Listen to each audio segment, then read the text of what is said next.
සිහින ගෙන්න කුමාරියේ කතාවට ආදරෙන් පිළිගන්නවා. ඉතින් අපි අද වීඩියෝ එක තුලින් මේ ගැන කතා කිරීමටයි බලාපොරොත්තු වෙන්නේ. ඉතින් වීඩියෝ එකට යන්න කලින් මතක් කරනවා මේ වගේ වීඩියෝස් දිනපතාම බලන්නට ඔයාට කැමැත්තක් විතරක් නෙවෙයි උනන්දුවකුත් තියනවා කියලා ඔයා විශ්වාස කරන කෙනෙක් නම් අනිවාර්යෙන්ම මගේ channel එක subscribe කරලා මාත් එක්ක එකතු වෙන්න අමතක කරන්න එපා කියන කතාව ගැන මම මේ වෙලාවේ මතක් කරනවා. මතීෂගේ අවසාන ඉල්ලීම මොන වගේ එකක් වේවිද?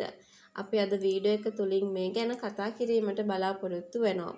ඉතින් වීඩියෝ එකට යන්නට මත්තෙන් ඉල්ලීමකුත් සිද්ධ කරන්නට කැමැත්තක් තියෙනවා. ඒ තමයි වීඩියෝ එක බලලා ඔයාට පුළුවන් මගේ channel එක subscribe කරලා මාත් එක්ක එකතු වෙන්න. ඒ වගේම like කරන්න, comment කරන්න, තවත් නොදන්න යාළුවෙක්ට දැනගන්න.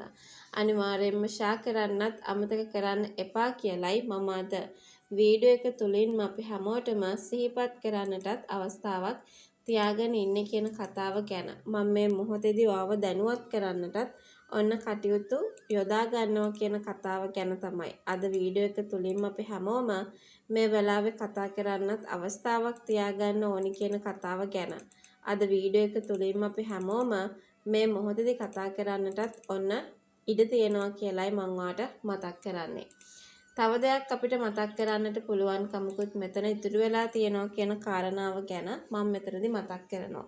දැන් මතීෂ නිසා සත්සනට ගොඩාක් කරදර සිද්ධ වුණා පහුගිය කාලේ. හැබැයි ඉතින් කොච්චර කරදර සිද්ධ වුණත් මේක ඉවසීමෙන් ඉඳලා මතීෂව සහ එතකොට මතීෂගේ නෝනව එකතු කරන්න කටයුතු කළා. ඉතින් ඒ තරම් කැපවීමක් කරපු මේ කට්ටිය ගැන කල්පනා කරලා බලනකොට කොහෙත්ම ඉවසන්න පුළුවන් තත්වයකට වැටලා නැහැ.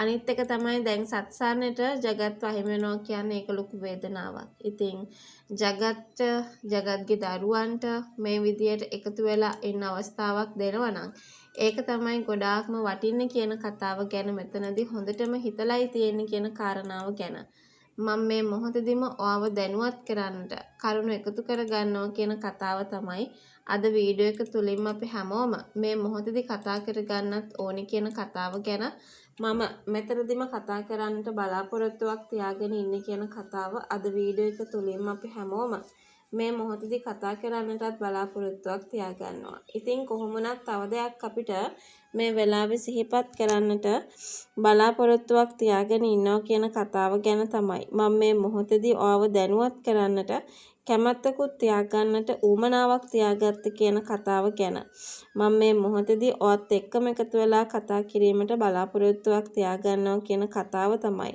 අද වීඩියෝ එක තුලින්ම සිහිපත් කරන්නට බලන් ඉන්නේ කියන කතාව ගැන මම ඔයාට මතක් කරලා දෙන්න සූදානම්.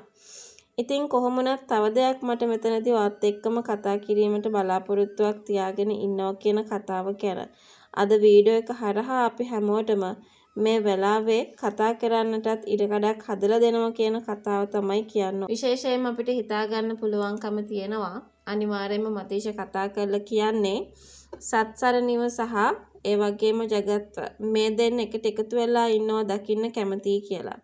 ඒ වගේම මේ දෙන්න වෙන් වෙලා ඉන්න එකට නෙමෙයි. දරුවන්ටත් ඒක යහපතක් වෙනවා කියන එක ගැන මෙතනදී හොඳටම මතක් කරලා දෙයි කියන කාරණාව තමයි අපිට අද වීඩියෝ එක තුලින්ම සිහිපත් කරන්නට බලාපොරොත්තුවක් තියාගෙන ඉන්නේ කියන කතාව ගැනත් මම මේ මොහොතේදී ඔයාව දැනුවත් කරන්නට කැමැත්තක් තියෙනවා කියන කතාව තමයි අද වීඩියෝ එක තුලින්ම අපි හැමෝටම මේ වෙලාවේ කතා කිරීමටත් අවස්ථාවක් තියාගෙන ඉන්න කියලයි අපිට අද වීඩියෝ එක තුලින්ම කතා කරන්නටත් අවස්ථාවක් ලැබිලා තියෙන්නේ කියන කතාව ගැන මම මේ මොහොතේදී ඔයාව දැනුවත් කරන්නට කැමති වෙනවා කියලයි අද වීඩියෝ එක හරහා මට මේ මොහොතේදීම කතා කරන්නට chance එකක් උදා කරගෙන තියෙන කියන කතාව මතක් කරලා දෙනවා.